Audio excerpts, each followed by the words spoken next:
Hello नमस्कार दोस्तों। पहले तो आपके प्यार और आशीर्वाद के लिए आपका बहुत बहुत धन्यवाद। आज हम आपके सामने फिर उपस्थित हैं आपसे वार्ता करने के लिए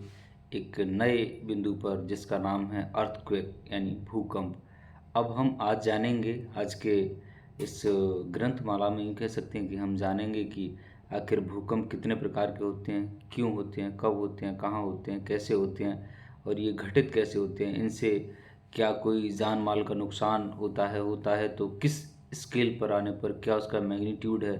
तब उसका कितना नुकसान होता है। ऐसी तमाम विभिन्न प्रकार की जानकारियों से आज आप जो है वो रूबरू होने जा रहे हैं। तो सबसे पहले, जैसा कि आप जानते हैं, भूकंप जो है वो प्राकृतिक आपदा है, यानी अर्थक्वेक जो है वो एक प्राकृतिक आपदा है। कभी भी पृथ्वी पर, कभी भी, किसी भी समय ये हो सकती है। यूँ कहें कि अर्थक्वेक्स हो सकते हैं। और डेली, हम अगर हम कहें कि डेली यानी रोज़ जो होते हैं, वो हजारों भूकंप आते रहते हैं पूरी दुनिया में। कहीं ना कहीं सैकड़ों से लेकर के हजारों भूकंप। अब आप सोचेंगे कि ऐसा कैसे होता है। हाँ, ऐसा ही होता है कि अंदर जो है पृथ्वी की परतों में, जिसे प्लेट टेक्टोनिक्स का नाम दिया गया है, अब उसमें होता क्या है, जैसे अल्फ्रेड वेगनर ने ये थ्योरी जो है, साइंटिफिक थ्योरी प्रपोज की, उसके बाद और भी तमाम वैज्ञानिक जो हैं इस पर रिसर्च शोध किए, रिएक्टर वगैरह आए और तमाम एपी वगैरह आए, एसडी लैब वगैरह आए। तमाम वैज्ञानिक जो हैं वर्ल्ड साइंटिफिक कम्युनिटी के, इन पर जो है, जो जियोडेसी है और जियो फिजिक्स का ही एक पार्ट है ये, तो इसमें ये निकल के आता है कि तमाम प्रकार की, विभिन्न प्रकार की भूकंपीय तरंगें जो है वो निकलती रहती हैं। कहीं ना कहीं से धरती से कंप्रेशन होता रहता है, संपीड़न होता रहता है गैसेस में या फिर सॉलिड्स में। और फिर चाहे उसकी आयरन मोल्डेड कोर हो इसमें, या फिर अन्य प्रकार के जो लावा वगैरह, क्रेटर्स, मैग्मा या अन्य तमाम जो है आंतरिक हलचलें, जिन्हें भूकंप के तौर पे जाना जाता है, या भूगर्भीय जो हलचलें हैं, उन्हें जो है ज़्यादा हो जाना, उनके कारण जो है मानवीय क्षति हो जाना, तो तभी हम पहचान पाते हैं कि एक्चुअल में ये भूकंप आया। लेकिन कुछ होता क्या है कि जीरो तीव्रता के भूकंप होते हैं, यानी बहुत कम कंपन होते हैं जिनके, उनको आप, हम या यूँ कहें कि साधारण तौर से मानव जो हैं नहीं पहचान पाते, क्योंकि उनका कोई विशेष असर देखने को नहीं मिलता है कहीं भी। उससे नीचे की फ्रीक्वेंसीज वगैरह होती है, तो तमाम प्रकार के अन्य प्रकार के जो जीव जंतु होती हैं उन फ्रीक्वेंसीज को फाइंड आउट कर पाते हैं। ये एक्चुअल में, क्योंकि होता क्या है, हम लोग किसी चीज़ को, जैसे कि 20 से 20,000 हर्ट्ज़ के बीच की ही ध्वनि सुन सकते हैं, उसके नीचे की जो है अपश्रव्य होती हैं, और 20,000 ऊपर से पराश्रव्य अल्ट्रासोनिक्स वगैरह हो जाती हैं। तो ऐसे ही होता क्या है कि भूकंप के अंतर्गत हम आज जो है परिचर्चा करने की कोशिश करेंगे कि दरअसल भूकंप है क्या। ये पहले हम जान लेते हैं, जैसा कि हम जानते हैं कि ये एक प्राकृतिक जनित आपदा है, यानी कभी भी, कहीं भी, कैसे भी धरती पर घटित हो सकती है, जिस कारण जान माल का नुकसान भी होता है। और हमें बहुत सारे नुकसान जो है, मानवीय क्षति भी होती है, और विभिन्न प्रकार की बिल्डिंग से लेकर के तमाम चीज़ों में यहाँ पर जो है उथल पुथल हो जाती है। तो हम जानते हैं कि हमारी जो धरती है, यानी अगर हम यूँ कहें कि हमारे पूरे यूनिवर्स में एक हमारी ही धरती तो नहीं है, लेकिन ये हमें इतनी प्यारी क्यों है, क्योंकि हम खुद यहाँ पर जन्म लिए हैं, हमारा जन्म यहाँ पर हुआ है, हम लोग की उत्पत्ति, प्रादुर्भाव यहाँ पर हुआ है, पेरेंट्स यहाँ पर हुआ है, प्रकटन यहाँ पर हुआ है, हम लोग यहाँ रहते हैं। यही हमारी दुनिया है, एक छोटी सी दुनिया जिसे हम कहते हैं। वैसे तो whole of the cosmic world, पूरा संपूर्ण ब्रह्मांड, या यूँ कहें beyond the problem of the imagery, या यूँ कहें कि हमारी सोच और कल्पनाओं की शक्ति से परे भी जो दुनिया है, वो उसी को दुनिया कहते हैं। लेकिन वास्तव में अगर हम माने, तो हमारी एक दुनिया जो है, वो मानवीय दुनिया जो है, वो धरती की दुनिया से ही this bird to that bird, यानी इसी दुनिया से उस दुनिया का रास्ता खुलता है। यानी जो दूसरे ग्रह, चाहे वो मंगल ग्रह पर जाने की योजनाएं हों, या फिर अन्यत्र जगह एक्सोप्लैनेट्स पर जाने की योजनाएं हों, तो हम देख पाते हैं कि एक्चुअल में हमारा जो धरती है, वो आखिर बना कैसे है, इसका पूरा जियो फिजिक्स करके देखते हैं हम लोग। इसका जो है भूगर्भीय आकलन करके देखते हैं, गवेषणा अनुसंधान रिसर्च करके देखते हैं इसके ऊपर। तो विभिन्न प्रकार के वैज्ञानिकों के अलग अलग मत हैं, और उनकी अलग अलग जो है वो साइंटिफिक थ्योरीज भी हैं, और प्रैक्टिकल्स में भी कुछ वेराइटीज़ जो हैं वो अलग अलग हैं। उन पर चर्चा करने की कोशिश करेंगे कि जैसे हम लोग ऑब्जर्व कर पाते हैं, देख पाते हैं, जियो साइंटिस्ट ऑब्जर्व कर पाते हैं कि एक्चुअली हमारी जो पृथ्वी है, इसका ये पूरी अर्थ अपने आप में जो है, वो यूँ कह लीजिए कि एक जियोइड लक्षाबद्ध स्थिति, या फिर जो है वो यानी पियर शेप, थोड़ा सा टूटी टूटी, जहाँ इधर उधर पूरी तरह से गोल ना होकर के ऐसे, ये जियोइड या लक्षाबद्ध स्थिति में है। तो वो जो है वो अपने एक्सिस पर तो घूम ही रही है, और अपने एक्सिस पर जो घूम रही है उसे जो है मैंने पिछली वीडियोज़ में भी बता चुका हूँ कि वो रोटेशन कहते हैं, कि 23 घंटा 56 मिनट 4 सेकंड में घूमती है डॉट डॉट डॉट, और सूर्य के चारों तरफ इलिप्टिकल वे दीर्घवृत्ताकार या अंडाकार शेप में ऐसे ऐसे मूव करती है। और ऐसे जो भागने की स्पीड है वो 28 किलोमीटर इन ए सेकंड, यानी एक सेकंड में 28 किलोमीटर ऐसे भी भाग रही है अपने एक्सिस पर जो घूमते हुए 24 घंटे में। तो उसकी दो गतियाँ हुई कम से कम। तो अब बहुत सारी चीज़ें होती हैं इनमें। तो हम देखते हैं कि हमारा ये अर्थ, हमारा ये प्लेनेट, आर होम, जो हमारा घर है धरती, इस पर हम सब लोग रहते हैं। तो होता क्या है, जब यहाँ पर कुछ प्राकृतिक जनित घटनाएं जो है घटित होती हैं, तो हम सब लोगों का जीवन पूरी तरह से जो है प्रभावित होता है। यूँ कहें, अगर बड़े पैमाने पर कुछ ऐसी घटनाएं घटित होती हैं जो अप्रिय होती हैं, तो पूरे जनजीवन को अस्त व्यस्त कर देती हैं, और हम लोग पूरी तरह से यहाँ पर जो है वो एकदम बिखर जाते हैं। यूँ कहते हैं कि निराश्रित हो जाते हैं, अर्थात यूँ कहें कि ऐसा सोचने लगते हैं कि आखिर अब क्या किया जाए। तो ये प्राकृतिक जनित घटनाएं होती हैं। कभी कभी इनमें मानवीय जनित घटनाएं भी होती हैं, जैसे भूकंप के कारण को हम जानेंगे, और उसके जो है तमाम और पहलुओं पर परिचर्चा करने की कोशिश भी करेंगे। जैसे कि हम जानते हैं हमारा जो पृथ्वी है, इस पर ही भूकंप नहीं आते हैं। अब तक बहुत सारे रिसर्च ऐसे भी फाइंड आउट हुए हैं, जैसे मून क्वेक्स वगैरह हो गए, चंद्रमा पर चंद्रकंप वगैरह भी आते हैं, या फिर यूँ कहें अन्य जगहों पर भी जो है और तमाम ऐसी घटनाएं होती ही हैं, होती होंगी, या फिर होना स्वाभाविक है यूँ कह सकते हैं। तो हम अब जान पाते हैं कि हमारी, अगर हम अर्थ स्ट्रक्चर की बात करें, अपनी पृथ्वी यानी धरातल और धरती पूरी संपूर्ण अपने धरती अर्थ की बात करें, तो हम फाइंड आउट कर पाते हैं कि हमारा जो पूरा ये गोला है, यानी गोला तो नहीं है एग्जैक्ट, लेकिन जो जियोइड है, लक्षाबद्ध स्थिति जो धरती है, वो बनी कैसे, उसकी ऊपरी परत जिसे हम क्रस्ट कहते हैं, भूपर्पटी, जो लगभग 28 किलोमीटर मोटी है यूँ कहते हैं। फिर होता क्या है कि अब उसके नीचे और डिग करेंगे, तो इसे बेसिकली तो जो है वो 4 पार्ट में डिवाइड किया जाता है, मुख्यतः 3 भागों में, और कुछ साइंटिस्ट इसे जो है 4 भागों में डिवाइड करते हैं। तो पहले हम मेनली 3 भागों की बात करेंगे, उसके बाद 4 भागों की बात कर लेंगे। तो हम देखते हैं कि ये जो है ऊपर का जो हिस्सा है, जैसे कि आपने अंडा देखा होगा, एग वगैरह, या फिर सेब वगैरह देखा होगा, ऊपर का छिलका, तो ये उस छिलके को मान लीजिए वो आपका क्रस्ट है, यानी पपड़ी है, जिस पर हम सब लोग यहाँ पर रहते हैं बाकायदा सकुशल। अब जो है अगर वहाँ पर कुछ कंप होता है तो फिर स्वाभाविक है वो दिक्कत होती है। तो हम इसके नीचे की अगर परत की बात करें, तो वो 3900 किलोमीटर की मोटी परत है, यानी जिसे हम मेंटल कहते हैं। ठीक है, अब उसके नीचे जो है जाएंगे तो वो कोर है, यानी इसका क्रोड, जिसमें मैग्मा, आयरन, प्लाज्मा और बहुत सारी चीज़ें, मतलब जो है वो सॉलिड और आयरन की फॉर्म में, या फिर लिक्विड की कोर की फॉर्म में, दोनों की फॉर्म में जो है वो भरी हुई है। इनसे मिल करके ये उसे जो है एक शेप देती है, जो इसके अंदर यानी बीचों बीच में जो है भरा हुआ है। तो इसके ऊपर का भाग हो गया क्रस्ट, और इसका जो नीचे का भाग है, उसके नीचे का क्रस्ट का, वो मेंटल कहलाता है। और उसके नीचे जब कोर में बीचों बीच में जाएंगे तो वो जो है कोर है, क्रोड, यानी उसका केंद्र भाग हम कह सकते हैं। अब इस पूरे को जब हम देखेंगे तो ये 12,700 किलोमीटर का गोला है, यानी इससे इस कोने और उस कोने से उस कोने तक, जैसे लगभग जो है देखा जाए तो ये 12,700 किलोमीटर गोला है। तो इस गोले को, इस पृथ्वी को अगर नीचे तक खोदें हम लोग, सेंटर तक खुदाई करें इसके,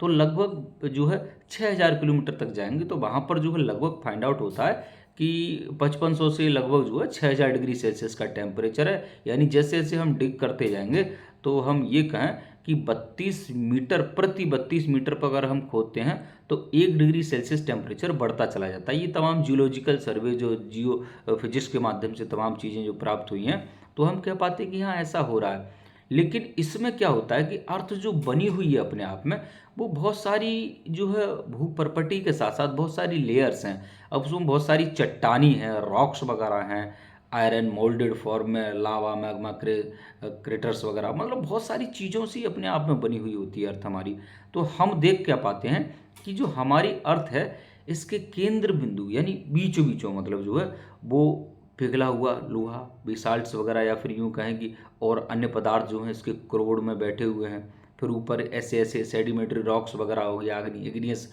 रॉक्स वगैरह हुई, आग्नि चट्टानें वगैरह हो गई, या फिर अन्य प्रकार की जो है सेडिमेंट्री रॉक्स वगैरह हुई, तो ये चट्टानी परतों से बनी हुई है। हमारी पृथ्वी जो अपने आप में है वो लेयर बाई लेयर जिसका कंस्ट्रक्शन या फिर यूं कहें कि जो बनावट है वो इस टाइप की है कि अगर हम खोदते हैं तो कहीं पर जो है कुछ मिट्टी मिलेगी, उसके नीचे गिट्टी मिलना शुरू हो जाएगी, फिर कंकड़ मिलना शुरू हो, पत्थर मिलना शुरू हो जाएंगे, बालू सैंड मिलना शुरू हो जाएगी, फिर अन्य तत्व मिलना शुरू। तो ये सारी चीज़ें जो है वो बाउंडेड है एक दूसरे से, यानी यूँ कहें कि ये परत दर परत बनी हुई है। तो पहली परत जो है वो हमने फाइंड आउट किया है, देख पाते हैं कि वो जो क्रस्ट है यानी पपड़ी है, वो उसके नीचे जो है यूँ कहें कि मेंटल, वो अपर मेंटल यानी इनर मेंटल, या फिर आउटर मेंटल यानी यूँ कहें कि उसके और नीचे की मेंटल, और फिर कोर जो है वो मेन नीचे जो है कोर में चले जाएंगे हम लोग, यानी क्रोड में, इसके बीचों बीच में पार्ट में। तो कहीं से भी क्या होता है कि ये जो है वो मूवमेंट होता रहता है अपनी, जो इसके अंदर रॉक्स हैं, जो चट्टानें हैं, यानी यूँ कहें जो तमाम विभिन्न प्रकार की जो परतें हैं, लेयर्स हैं, उनमें जब घर्षण होता है चलते समय, वो पूरी जो ऊपर की जो चीज़ें हैं वो क्या है, वो 7 पार्ट में डिवाइड हैं, 7 भागों में अलग अलग ऐसे ऐसे करके डिवाइड हैं, यानी टुकड़े जो हैं वो एक हिसाब से अलग अलग हो गए हैं। पहले जैसे कि पेंजिया वगैरह की जो परिकल्पना थी, उसके बाद में 7 कॉन्टिनेंट्स में डिवाइड हो गई और बहुत सारी चीज़ें। तो ऐसे ही करके उसके नीचे भी जो है वो नीचे गहराई में भी अगर हम फाइंड आउट कर पाते हैं तो देखते हैं कि वो जो है वो ऐसे परत दर परत, यानी यूँ कहें कि आपस में जो है वो इस टाइप से जो है वो जुड़ी हुई हैं, अलग अलग परतें, अलग अलग बॉल्स, दीवारें जैसी हैं उसमें। तो वो चलती रहती हैं वो ऐसे ऐसे, मतलब तो क्या होता है जब वो चलती हैं, जब एक ही डायरेक्शन में चलती हैं, दोनों ऐसे जा रही हैं तो फ्रिक्शन कम होता है, और दोनों अपोजिट डायरेक्शन में जाएंगी तो फ्रिक्शन और ज़्यादा हो जाते हैं, घर्षण ज़्यादा हो जाता है। तो उनके घर्षण के कारण एक ऊर्जा उत्पन्न होती है, एनर्जी निकलती है। उस एनर्जी को रिलीज होने के लिए, बाहर निकलने के लिए जब जगह नहीं मिलती है, यानी यूँ कहें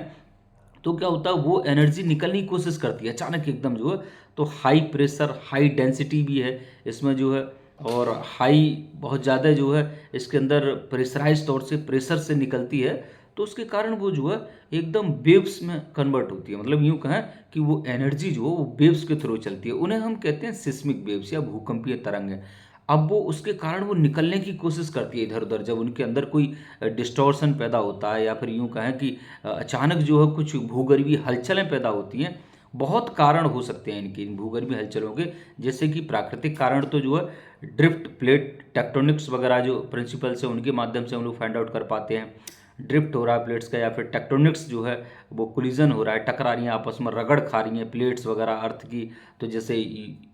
यूरेशियन प्लेट्स वगैरह, यूरोप और एशियन प्लेट्स, जैसे यूरेशियन प्लेट्स वगैरह का नाम दिया गया है, और तमाम अन्य प्लेट्स हुई। तो हम देख पा रहे हैं कि एक्चुअल में ये जो है वो प्राकृतिक जनित तो है ही है। प्रकृति जो है वो अपने आप नेचुरल ही होता रहता है, स्पॉन्टेनियस प्रोसेस और नेचुरल होता रहता है। तो इसके कारण तमाम भूकंप आते रहते हैं, तमाम जो है विभिन्न प्रकार की गतिविधियां, इसके भूगर्भीय गतिविधियां जिन्हें हम कहें जियोलॉजिकल एक्टिविटीज चलती रहती हैं इसकी कोर, मेंटल क्रस्ट में, और तमाम जो है वो धीरे धीरे करके उसके अंदर से वेव्स निकलती रहती हैं, तरंगें, जिन्हें हम जो है सिस्मिक वेव्स की फॉर्म में फाइंड आउट करते हैं या भूकंपीय तरंगें कहते हैं। लेकिन होता क्या है कि कभी कभी ये जो है मानव जनित भी हो सकती हैं, जैसे कि अगर कहीं पर हाइड्रोजन बम, एटम बम वगैरह अगर कहीं फाड़ा जाता है तो क्या होगा, उसके कारण जो है वो पूरी तरह से इनमें वाइब्रेशन चला जाएगा। वो वाइब्रेशंस की फॉर्म जो है, वो वेव्स की फॉर्म जो है, वो शॉक वेव्स की फॉर्म में, यूँ कहें सिस्मिक वेव्स की फॉर्म में, वो भी जो है इधर उधर हलचल पैदा कर देगी। जैसे कि आपने पौंड में, तालाब में, और जो है एक छोटा सा कंकड़ ऐसे डालेंगे तो ऐसे ऐसे ऐसे वेव्स निकलती जाएंगी। तो वही हाल इसका होता है। अगर जैसे कोई बाहरी चीज़ पृथ्वी पर बहुत भारी अगर टकरा जाती है तब भी उसके अंदर वाइब्रेशंस हो सकते हैं, उसके कारण भी एनर्जी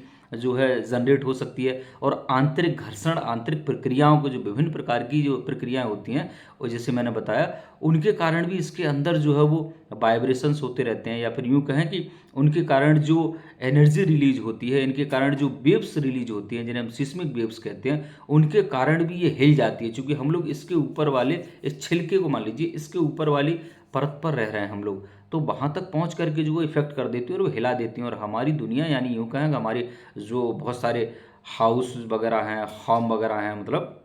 तो वो क्या है कि वो तो हम लोग इस पर ही रह रहे हैं, हम लोग तो इसके नीचे तो नहीं रह रहे हैं। अर्थ के, बहुत ज़्यादा नीचे तो नहीं है, कोर में तो नहीं है, मेंटल में तो नहीं। हम लोग क्रस्ट पर रहने वाले लोग हैं सब लोग। इसी पर तमाम प्रकार की और जीवधारी संरचनाएं भी रहती हैं और कुछ थोड़ा नीचे भी है, लेकिन होता क्या है कि हम लोग तो क्रस्ट पर ही रहते हैं। तो वो वहाँ से धीरे धीरे करके जब क्रस्ट की तरफ जाती हैं वेव्स निकलने के बाद में, तो जो ज़्यादा हो जाती हैं तो वो हलचल मचा देती हैं। उसी को हम लोग कहते हैं बेसिकली भूकंप आ गया। अब होता क्या है कि उसकी अलग अलग तीव्रताएं होती हैं, अलग अलग वेव्स होती हैं। तो हम अगर वेव्स की बात करें तो इससे होता क्या है कि वो मानव जनित भी हो सकती हैं। जैसे कि अगर कहीं बहुत ज़्यादा बड़ी मात्रा में डैम बना देना तो पृथ्वी की घूर्णन गति वगैरह हुई, या फिर यूं कहें कि उनमें परिवर्तन आना है, फिर उसके बाद में जो है कंप्रेशन ज़्यादा हो जाना, संपीड़न ज़्यादा होना, दबाव प्रेशर ज़्यादा हो जाना अर्थ पर, ये तमाम चीज़ें भी होती हैं। या फिर जो है वॉल्केनिक एरप्शंस वगैरह जो हैं वो कुछ समय के लिए जाते हैं, थोड़ी दूर तक रहता है वॉल्केनिक एरप्शंस के कारण जो अर्थक्वेक्स आते हैं, लेकिन होता है।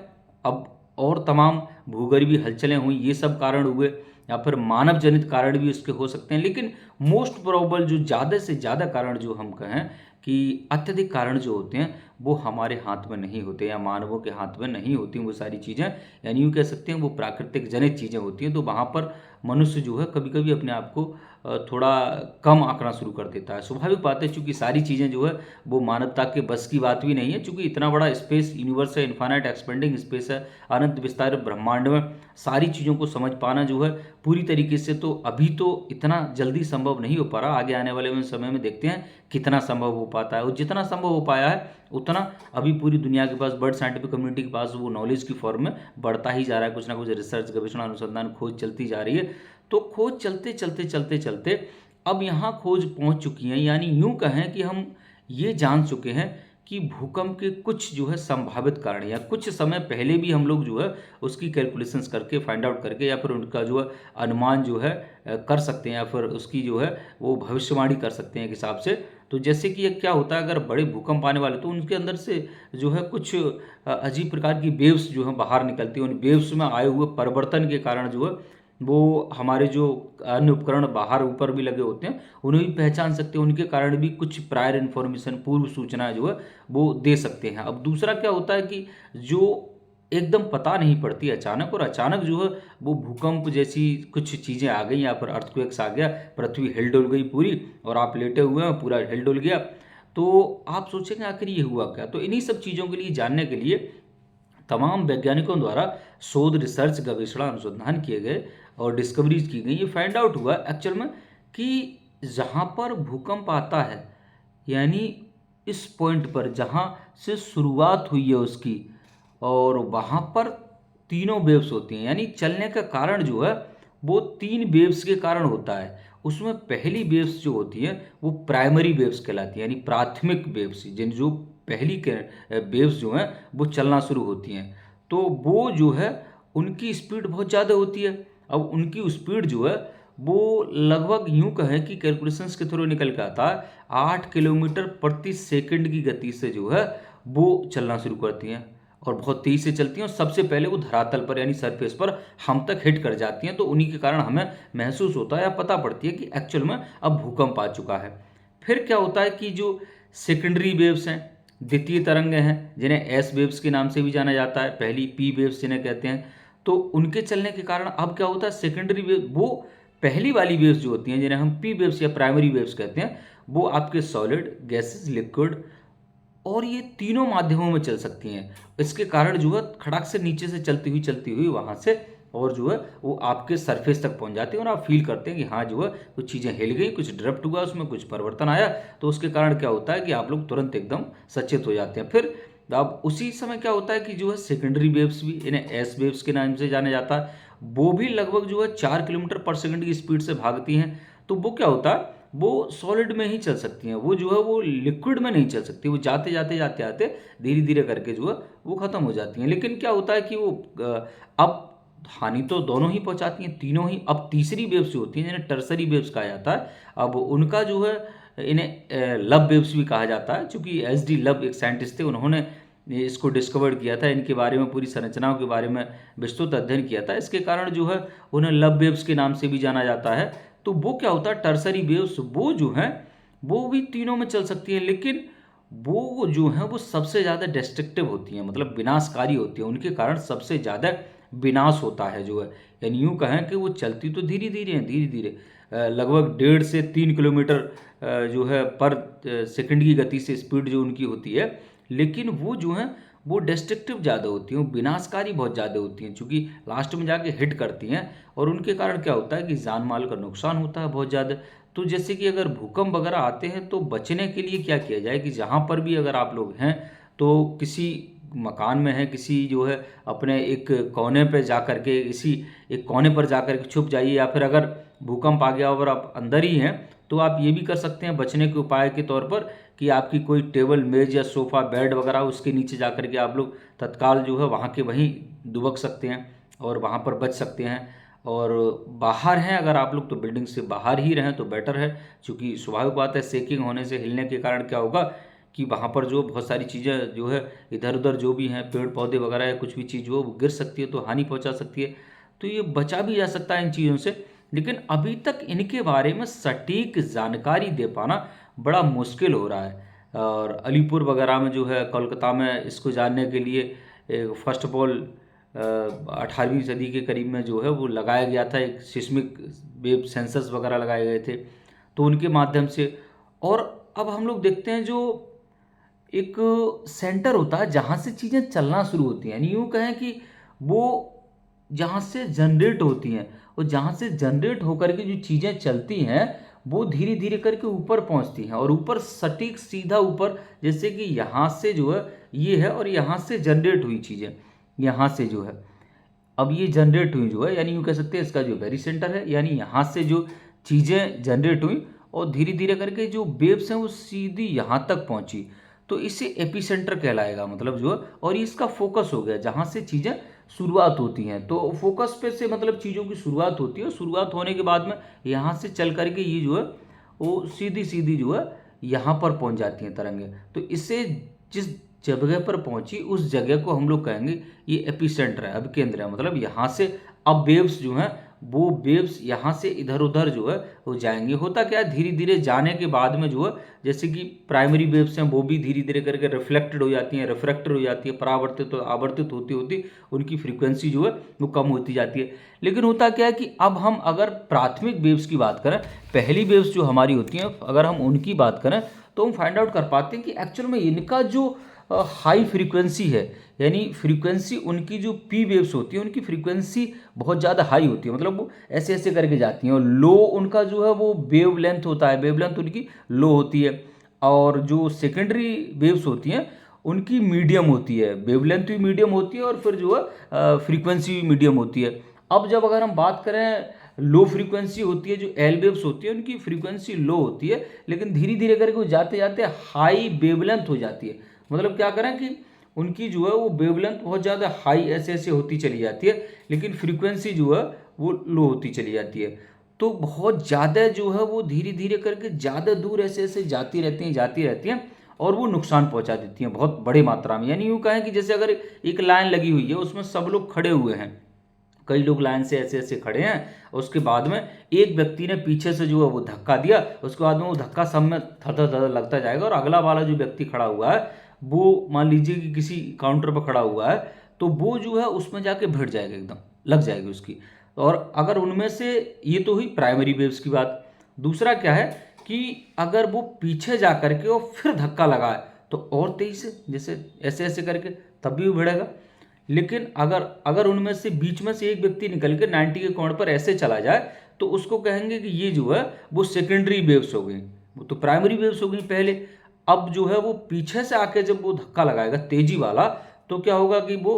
धीरे धीरे जाएगा तो लेकिन बहुत तेजी से जा करके उसमें हिट करेगा। यानी यूँ कहें इसके कारण जो है वो जो टर्सरी वेव्स होती हैं या फिर इन्हें जो है एसडी लब जो साइंटिस्ट थे एल वेव्स होती हैं, लब वेव्स होती हैं, वो बहुत ज़्यादा हानि पहुंचा देती हैं। तो ये आज हमने थोड़ी सी अर्थक्वेक्स के बारे में परिचर्चा की। अगर कोई क्वेश्चंस क्वेरीज हो या फिर कुछ और जानना समझना हो इसके बारे में तो आप लोग कमेंट बॉक्स में कमेंट करके हमें अवगत करा सकते हैं और बताइएगा आपको ये एपिसोड कैसा लगा।